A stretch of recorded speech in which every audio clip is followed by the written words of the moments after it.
나양욱 교육부 정책기획관은 그제 저녁 한 언론사 기자들과 저녁을 먹습니다.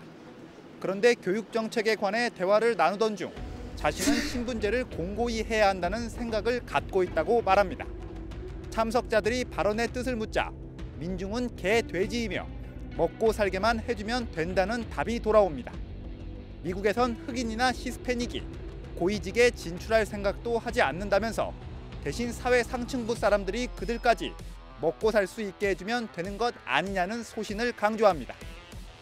최근 19세 비정규직 청년이 서울 지하철 스크린도어 수리도 중 숨진 사건에 대해서 그게 어떻게 내 자식 일처럼 생각되나라고 대꾸합니다.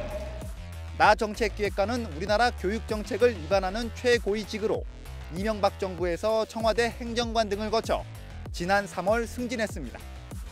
교육부 장관이 국민들한테 사과를 해야 할 것 같고요. 그럼 망언을 한 그 고위직 간부는 당장 파면시켜야 된다고 생각합니다, 저는. 교육부는 오늘 나 기획관을 대기 발령하고 국민에게 깊이 사과한다고 밝혔습니다. 국민을 개, 돼지로 보는 공무원. 이런 공무원이 정부 최고위직에 오르는 현실. 대한민국의 주권은 국민에게 있다는 헌법 제1조의 가치가 제대로 지켜지는지 국민은 묻고 있습니다. 박근혜 전 대통령과 이재용 삼성전자 부회장이 처음으로 법정에서 만납니다. 지난해 2월 비공개 독대를 한 지 1년 5개월 만에 피고인과 증인 신분으로 만나는 겁니다. 앞서 삼성 재판에 박 전 대통령이 증인으로 채택돼 두 사람이 만날 뻔했지만 박 전 대통령이 불출석 의사를 밝히며 불발된 바 있습니다. 삼성 측은 출석은 하겠지만 증언을 모두 거부한다는 입장입니다. 증언 내용이 이 부회장의 재판에 불리하게 작용할 수 있고 위증죄로 추가 기소될 위험이 있다는 이유에서입니다.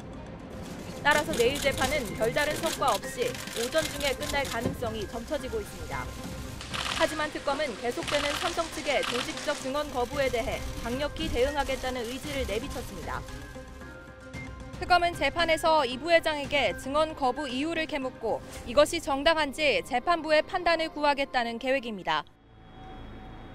한 남성이 북한강 다리 위에서 투신했다는 신고가 들어온 건 오늘 아침 9시 20분쯤입니다.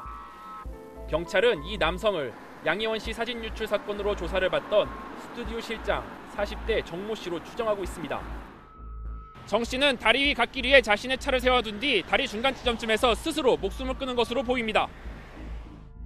정 씨는 오늘 오전 10시 양희원 씨 사진 유출 사건 피의자로 경찰 출석이 예정되어 있었지만 변호사만 나왔습니다. 경찰은 정 씨가 모집책인 최모 씨가 구속되고 추가 피해자가 등장하자 부담을 느낀 나머지 극단적인 선택을 한 것으로 보고 있습니다. 경찰과 소방대원 등 60여 명이 오전부터 투입돼 시신수색에 나섰지만 찾지 못하고 내일 오전 9시부터 수색이 재개될 예정입니다.